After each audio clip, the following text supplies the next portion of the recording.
Kolkata doctor के परिवार के आरोपों पर बोली ममता। क्या ममता ने मृतक डॉक्टर के परिवार को नहीं की पैसे की पेशकश? ममता बनर्जी ने पीड़ित परिवार से किस बात का मांगा सबूत? तो ऐसे में आपको बता दें कि कोलकाता के रेप और मर्डर मामले में पश्चिम बंगाल की मुख्यमंत्री ममता बनर्जी का बड़ा बयान सामने आया है। उन्होंने पीड़ित परिवार की जो बातें हैं उसे सबके सामने रखा और साथ ही साथ उन्होंने चुनौती ही दे दी कि वह सबूत दिखाए कि उनसे कब और कहां पैसे देने की बात कही गई थी। दरअसल पीड़ित परिवार ने एक बड़ा खुलासा किया था, जिस खुलासे से ममता बनर्जी सरकार और कोलकाता पुलिस सभी लोगों के घेरे में आ गई और लोगों ने उस पर सवाल जो है कसना शुरू कर दिया था। और इसके पीछे का कारण पीड़ित परिवार ने जो ये कहा था कि उन्हें मुंह बंद रखने के लिए पैसे की पेशकश की गई थी। अब इसे लेकर सीएम ममता बनर्जी ने सफाई दी है, तो वहीं दूसरी तरफ अधीर रंजन चौधरी ने एक बार फिर से यह मामला उठाया और प्रेस कॉन्फ्रेंस करके इस मामले को लेकर गवर्नर का हवाला देते हुए ममता बनर्जी सरकार पर जमकर निशाना साधा। तो सबसे पहले बात कर लेते हैं कि ममता बनर्जी ने आखिर क्या कहा। तो सीएम ममता बनर्जी ने इस मामले पर जो है प्रतिक्रिया दी और बाकायदा प्रेस कॉन्फ्रेंस करती हुई नजर आई और कहा कि पीड़ित परिवार सबूत पेश करे कि मैंने पैसे की बात कहां की है। ये ड्रामा और प्रोपागेंडा है। दरअसल ट्रेनी महिला डॉक्टर के पीड़ित परिवार ने कोलकाता पुलिस पर आरोप लगाए थे और कहा था कि जिस समय उनकी बेटी का शव उनके सामने रखा गया था उस समय एक पुलिस अधिकारी ने पैसे की पेशकश की थी। पीड़िता के माता पिता का कहना था कि वह शव को सुरक्षित रखना चाहते थे, लेकिन उनके ऊपर बहुत प्रेशर डाला गया। सैकड़ों पुलिसकर्मियों ने उनको घेर कर रखा था और ऐसी स्थिति पैदा की गई जिसके बाद अंतिम संस्कार के लिए मजबूरी में तैयार होना पड़ा। यानी साफ तौर पर उनका ये कहना है कि जो अंतिम संस्कार करने की जब बात आई तो उन्हें मजबूरी में उस वक्त तैयार होना पड़ा, क्योंकि उनके ऊपर बहुत ज्यादा दबाव था, बहुत ज्यादा प्रेशर था। जल्दीबाजी में सब कुछ किया गया, यहाँ तक कि परिवार से अंतिम संस्कार के पैसे नहीं दिए गए। कुछ पुलिस वालों ने कोरे कागज पर हस्ताक्षर करवाने की कोशिश की गई, जिसे उन्होंने फाड़कर फेंक दिया। इस मामले को लेकर भारतीय जनता पार्टी पर भी ममता बनर्जी भड़कती नजर आई। बीजेपी का कहना है कि संविधान के रक्षक और भक्षक के बीच लड़ाई है। बीजेपी ने मांग की कि मुख्यमंत्री ममता बनर्जी का भी पॉलीग्राफ टेस्ट किया जाए। ट्रेनी डॉक्टर के रेप और मर्डर मामले की जांच सीबीआई कर रही है। आरोपी संजय रॉय को गिरफ्तार कर लिया गया है और कोलकाता आजकल अस्पताल में पूर्व प्रिंसिपल संदीप घोष भी गिरफ्तार हो चुके हैं। इधर कोलकाता केस की आज जो है सुप्रीम कोर्ट में भी सुनवाई हुई और इसी बीच कोर्ट ने बड़ा आदेश दिया और कोर्ट ने डॉक्टरों को कल शाम 5 बजे तक काम पर लौटने के लिए कहा। कोर्ट ने आदेश दिया कि जो डॉक्टर काम पर वापस लौट रहे हैं उनके खिलाफ कोई कार्रवाई नहीं की जाएगी। दरअसल बंगाल सरकार ने सुनवाई के दौरान कहा था कि डॉक्टर के काम पर नहीं होने की वजह से 23 लोगों की मौत हो गई।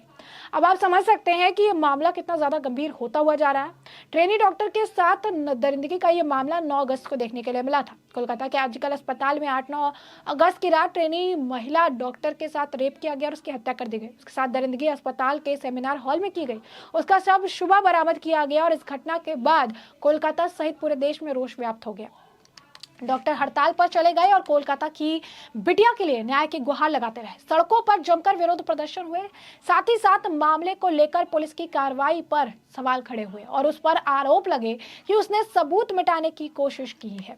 अब आप समझ सकते हैं कि इस मामले को लेकर लगातार जो है देखने के लिए मिल रही है अपडेट। अब ममता बनर्जी भी इस मामले को लेकर पीड़ित परिवार से ही सबूत मांगते नजर आए और इन सब के बीच अब बंगाल के गवर्नर राज्यपाल ने भी बड़ा बयान दे दिया और इस चीजों को लेकर ममता बनर्जी को आगाह भी कराया है और साफ तौर पर बंगाल में अभी भी ममता बनर्जी के इस्तीफे की मांग हो रही है और बीजेपी पॉलीग्राफ टेस्ट कराने की मांग कर रही है।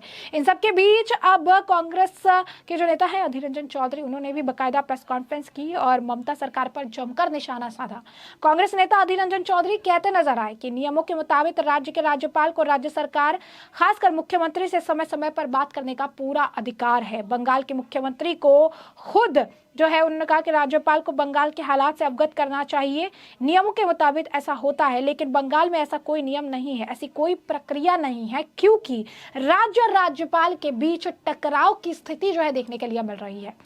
राज्य को लगता है राज्यपाल उसका दुश्मन है, राज्यपाल को लगता है राज्य उसके अधिकार का उल्लंघन करता है और सारी समस्या इसी से। और क्या कुछ कहना है अधीर रंजन चौधरी का, जरा एक बार खुद सुनिए। सारा পশ্চিমবঙ্গের স্বাস্থ্য দপ্তরের যে দুর্নীতি, সেই দুর্নীতি দুর্গন্ধ আজ এই বাংলার আকাশ বাতাসকে বিষাক্ত করেছে। এখানে পুরো মাফিয়া রাজ চলেছিল। পশ্চিমবঙ্গের স্বাস্থ্য দপ্তরে চলেছে মাফিয়া রাজ এবং এই মাফিয়া রাজ যদি কারো প্রশ্রয় চলে থাকে সেই প্রশ্রয় দাত্রীর নাম বাংলার মুখ্যমন্ত্রী মমতা ব্যানার্জি। তাই কে ডাক্তার হবে কে ডাক্তার হবে না আমরা জানি না। আগামী দিনে এমন ডাক্তার দেখব যে মাথায় যদি ব্যথা হয় আপনাকে বলবে ঘাড়ে গ্যাস্ট্রিক হয়েছে, আর যদি পেটে ব্যথা হয় আপনাকে বলবে পেটের হাঁটুর হাড় দুর্বল হয়ে গেছে। পেট ব্যথা হলে বলবে আর্থ্রাইটিস, माथा व्यथा होले बोलबे गैस्ट्रिक। देखिए नियमों के अनुযায়ী सूबे की राज्यपाल साहब, महामहिम राज्यपाल, उनका हक बनते हैं कि वो सूबे की जो सरकार और खासकर चीफ मिनिस्टर समय समय पर उनसे बात करें, और ये भी सही होगी कि खुद बंगाल के चीफ मिनिस्टर साहब अपने तरफ से बंगाल की हालत को राज्यपाल से मिलने का उपरांत समझाइए, जानकारी दे। ये नियमों की पालन के मुताबिक होते हैं, लेकिन बंगाल में ऐसा कुछ नियम, ऐसा कोई प्रक्रिया और बचे नहीं है, क्योंकि राज्यपाल दोनों के बीच जो टकराव चरम सीमा पर पहुंच चुके हैं। राज्य सोचते हैं राज्यपाल उनके दुश्मन है, और राज्यपाल ये सोचते हैं कि राज्य हमारे अधिकार को उल्लंघन करते हैं, और सारे समस्या इसमें निहित है। माथाय गैस्ट्रिक और पेटे आर्थराइटिस, आगामी दिने चिकित्सार आमादेर এই हाल হবে। आगामी दिने बांगलार मानुष आज के जरा मेहनत करे परिश्रम करे डाक्तारी पास करছে তাদের উপরে ভরসা করতে ভুলে যাবে। এ কোন যুগে চলেছি আমরা, যাদের কাছে আমরা প্রাণ সঁপে দিই তারা যদি চুরি করে বাটপাড়ি করে পয়সা দিয়ে পাস করে, তাহলে বাংলার মানুষ কোথায় যাবে চিকিৎসা করতে? এ কোন অন্ধকার যুগে আমরা নিমজ্জিত হলাম? এ বাংলা একদিন পুনর্জাগরণের জন্ম দিয়েছিল, এ বাংলা আজ অন্ধকার যুগের সৃষ্টি করছে। আরে শিববাল কি, সে টাকা নেয়, সে টাকা নিয়ে তার মতো করে সরকারকে বাঁচায়, তার কি যায় আসে?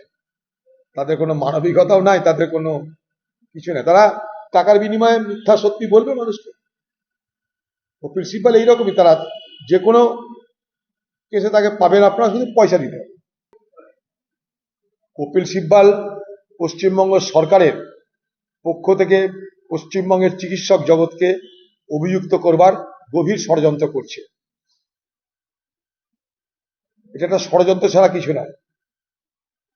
तो जैसा कि आपने सुना, साथ ही साथ वो बंगाली में भी काफी कुछ कहते नजर आए, जहां पर उनका ये कहना था कि स्थिति जो है पश्चिम बंगाल में आने वाले समय में खराब हो जाएगी, डॉक्टरों को ये सुरक्षा नहीं दे पा रहे हैं, और आने वाले वक्त में एक ऐसे डॉक्टर आएंगे जिन्हें ये नहीं पता होगा कि पेट की समस्या का दिमाग में इलाज करना है कि दिमाग की समस्या का पेट में इलाज करना है।